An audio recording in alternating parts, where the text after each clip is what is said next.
नमस्कार दोस्तों, आपका अपना YouTube चैनल IB इलेक्ट्रिकल में आपका स्वागत है। दोस्तों, आज हम आमीटर व वोल्टमीटर के कनेक्शन कैसे करते हैं यह सीखने वाले हैं। साथ ही इस आमीटर व वोल्टमीटर का कार्य क्या होता है यह भी सीखने वाले हैं। तो बने रहिए इस वीडियो पर लास्ट तक।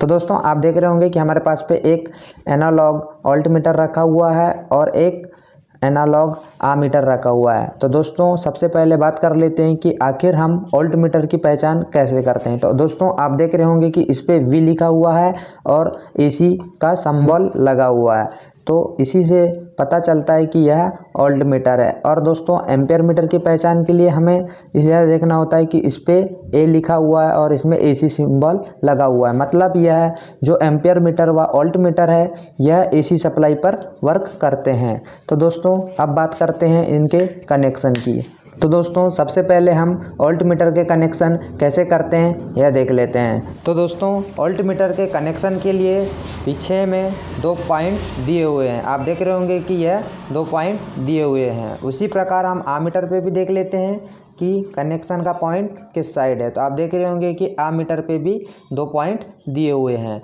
तो दोस्तों, अब बात करते हैं इसके कनेक्शन की। अब हम वोल्टमीटर के कनेक्शन की बात करते हैं। तो दोस्तों, आप देख रहे होंगे कि इस वोल्टमीटर में 2 पॉइंट दिए हुए हैं, जो कि जिसमें हमने एक पॉइंट पर सीधा फेज इनपुट कर दिया और दूसरे पॉइंट पर सीधे न्यूट्रल इनपुट कर दिया। जैसे ही हम एक में फेज व दूसरे में न्यूट्रल इनपुट करते हैं, वैसे ही यह वोल्टमीटर हमें वोल्टेज बताने लगता है कि हमारे घर पे आखिर कितने वोल्ट AC सप्लाई आ रही है। तो दोस्तों, आप वोल्टमीटर के कनेक्शन समझ चुके होंगे। ऐसा नहीं कि इसी में फेज देना है व इसी में न्यूट्रल देना है। आप इस प्रकार भी कर सकते हो कि इसमें फेज दिए या इसमें न्यूट्रल दिए, या इसमें फेज दिए या इस पे न्यूट्रल दिए।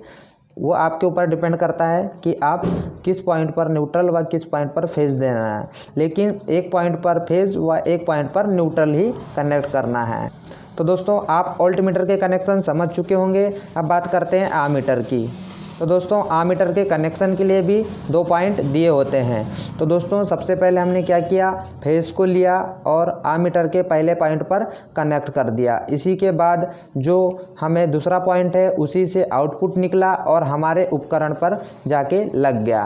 तो आप देख रहे होंगे कि हमने यहाँ से फेज दिया है और इस पॉइंट से आउटपुट वापस लिया हुआ है और हमारे उपकरण पर जोड़ा हुआ है और न्यूट्रल को सीधा ही उपकरण पर जोड़ दिया है। दोस्तों, इस कनेक्शन से हमें यह पता चलता है कि यह बल्ब कितने एम्पियर करंट ले रहा है। तो दोस्तों, अगर यह बल्ब 100 एम्पियर का है तो यह 100 पर आकर खड़े हो जाएगा। और दोस्तों, अगर आप इसी के जगह पे कोई मोटर या कुछ चला रहे हैं तो आप इसी प्रकार कनेक्शन कर लीजिए। तो दोस्तों, एम्पियर मीटर होता है किसी भी उपकरण का मैक्सिमम, मतलब जितना करंट ले रहा है एम्पियर के रूप में यह बताता है।